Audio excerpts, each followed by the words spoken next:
Hello నమస్తే, నేను journalist YNR. Bandla Ganesh సినీ నిర్మాత, సినీ నటుడు బండ్ల గణేష్ కాంగ్రెస్ పార్టీకి సంబంధించిన నాయకుడిగా మారిపోయారు.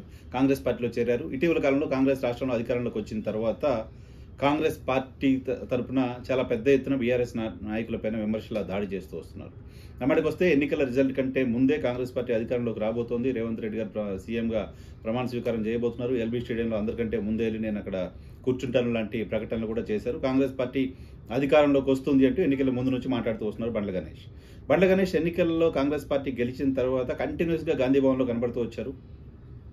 నిత్యం రెగ్యులర్ కాంగ్రెస్ పార్టీకి సంబంధించిన నాయకులు గాంధీ భవన్కి వచ్చే వాళ్ళకంటే ప్రతిరోజు గాంధీ భవన్లో ఎక్కువ కనపడుతూ వచ్చారు బండ్ల గణేష్.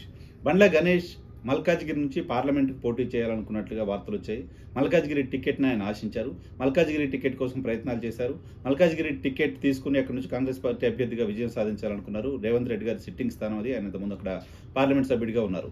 సో బీఆర్ఎస్ పార్టీకి సంబంధించిన నాయకులపైన చాలా పెద్ద ఎత్తున విమర్శలు చేస్తూ కాంగ్రెస్ పార్టీకి సంబంధించిన పాత నాయకుల కంటే, కాంగ్రెస్ పార్టీకి సంబంధించిన మంత్రుల కంటే, ఎమ్మెల్యేల కంటే, ఎంపీల కంటే బండ్ల గణేష్ చాలా అగ్రెసివ్గా కేటీఆర్ పైన, కేసీఆర్ పైన, కవిత గారి పైన విమర్శలు చేస్తూ వచ్చారు.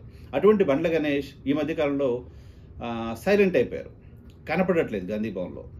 అంతకుముందు ప్రతినిత్యం గాంధీ భవన్లో హడావుడి చేసిన బండ్ల గణేష్ ఎందుకు ఇప్పుడు సైలెంట్ అయిపోయారు అనే చర్చ కాంగ్రెస్ వర్గాల్లో జరుగుతోంది.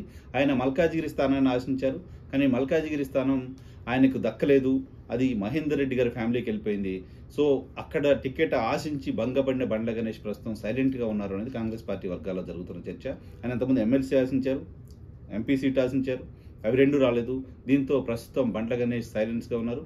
బండ్ల గణేష్ మళ్ళీ ఎప్పుడు ఆ సైలెన్స్ను బ్రేక్ చేస్తారు అనేది కాంగ్రెస్ పార్టీలో జరుగుతున్న చర్చ.